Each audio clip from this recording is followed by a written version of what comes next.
იმ დღეს მე ვამბობდი, ჩემს სოციალურ ქსელში ვწერდი, რომ ჩემთვის რაღაცნაირად ძიმე დღე იყო.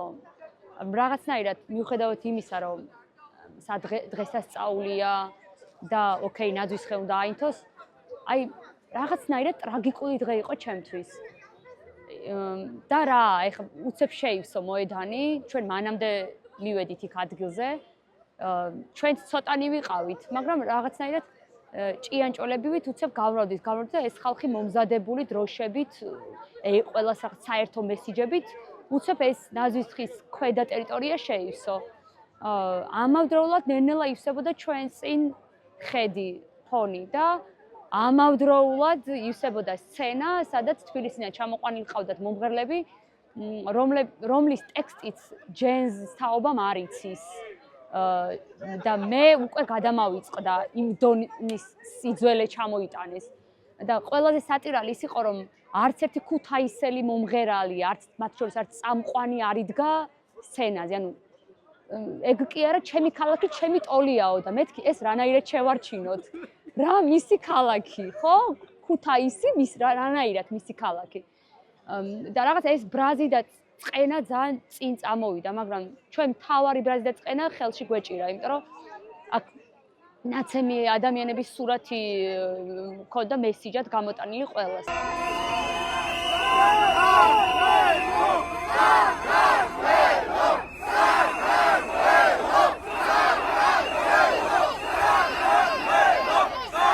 ტრაგიკული ის იყო, რომ რა მიზნითაც ჩვენ ვიყავით, ამას ვერ ხვდებიან და ყველაზე და ქართველია. მე მეორე კითხვა, რომ ეს რანაირად არის ჩემი მეზობელი, ან ჩემი მეგობრის ბაბუა, ჩემ უბანში რანაირად ცხოვრობს, იმიტომ რომ არანაირი კვეთა არ გვაქვს. და ხშირად იმაზეც მიფიქრია, რომ ყველაფერმა რო ჩაიაროს, რანაირად ვიცხოვრებთ, როცა პატარა რამეშიც კი ვერ უგებთ ერთმანეთს.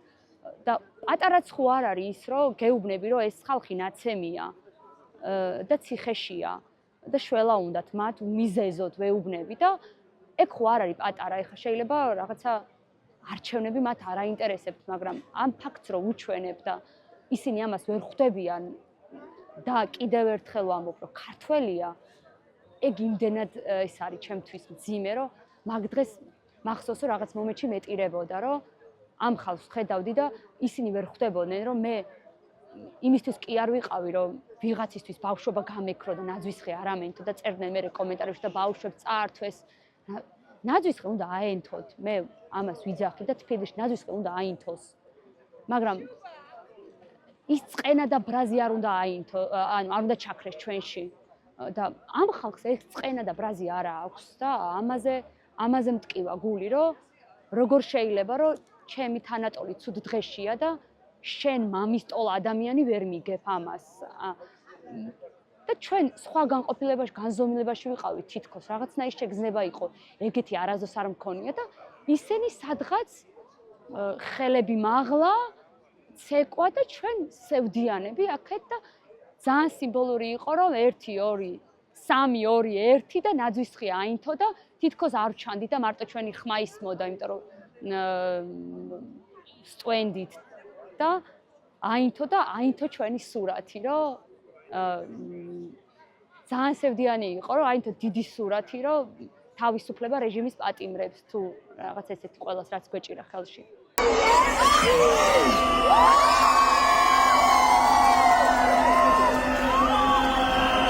გილოცავთ ყველას, მეთრიერი შობახალი. გილოცავთ. გვერდო, შემო. ამაზე მეტი სევდიანი რა უნდა იყოს, არ ვიცი. და ის რომ ეხა ბავშვებს ნაძვის ხე არ აუნთეთ, ეგ მიზეზია და არც არის მიზეზი იმისი, რომ რაღაცები გაამართლო. იმიტომ რომ იქ საკმაო სივრცე იყო იმისთვის, რომ ბავშვებს სურათი გადაიღოთ და მათ შორის ჩემი მოსწავლეების შემხვდა, რომელსაც უთხარი, რომ აი აქ არის სივრცე, აქ გაიარე და უკან მერე გადაიღე. და რანაირად ვის გადავეღობეთ? ჩვენ თავარს ვეღობებით რეჟიმს და ეს არ გესმის შენს ქალაქში, ამ პატარა ქალაქში, რომ ეს არ ესმით, ეგ იყო ძალიან სევდიანი ჩემთვის. არ ვიცი როგორ გამოვიდა ხალხი ჭირს ცოტა ქუთაისში, ყველა თითქოს რაღაც ერთაზე ვართ, ახლა ჩვენ დიდი წრე ვართ, ხო? და ეს ხალხი ნაწილი თბილისშია და რაღაცა თანამოაზრები გვყავს ამ საქმეში და კარგი იქნება რომ ჩვენ ყველანი ერთად ვიდგეთ, მაგრამ იმ მომენტში მართლა ეგ მოხდა, როგორ აღმოჩნდით უცებ ერთმანეთის გვერდით არ ვიცი, იმიტომ რომ სადღაც 20 ადამიანი იყო, მეც არ ვიყავი რაღაცა მომენტში, დღის მეორე ნახევარში მივედი. 20 იყო. ოღონდ არავის არ ეშინოდა, ეს იყო ყველაზე მაგრა ძლიერად იდგა ეს 20 თითქოს რაღაცა 200 იყო თუ რაღაც მეტი. და მე ისე გამრავლდით, ხო? ეგ ერთიანობა იყო და იცი კიდე სად იყო რაღაცნაირი სიჩუმე? აი სხვა მომღერალი რომ უნდა გამოსულიყო და ხალხი დუმდა, არც კაში არ იყო. და ჩვენი სტვენა რაღაცა ეს არც სტვენის ხმა არ იყო, რაღაცა დუმილი იყო, რომ ჩვენ ერთი ვართ რეალურად. ჩვენ ერთი ვიყავით ამ სიჩუმეში, ამის თქმა მინდა. ხო.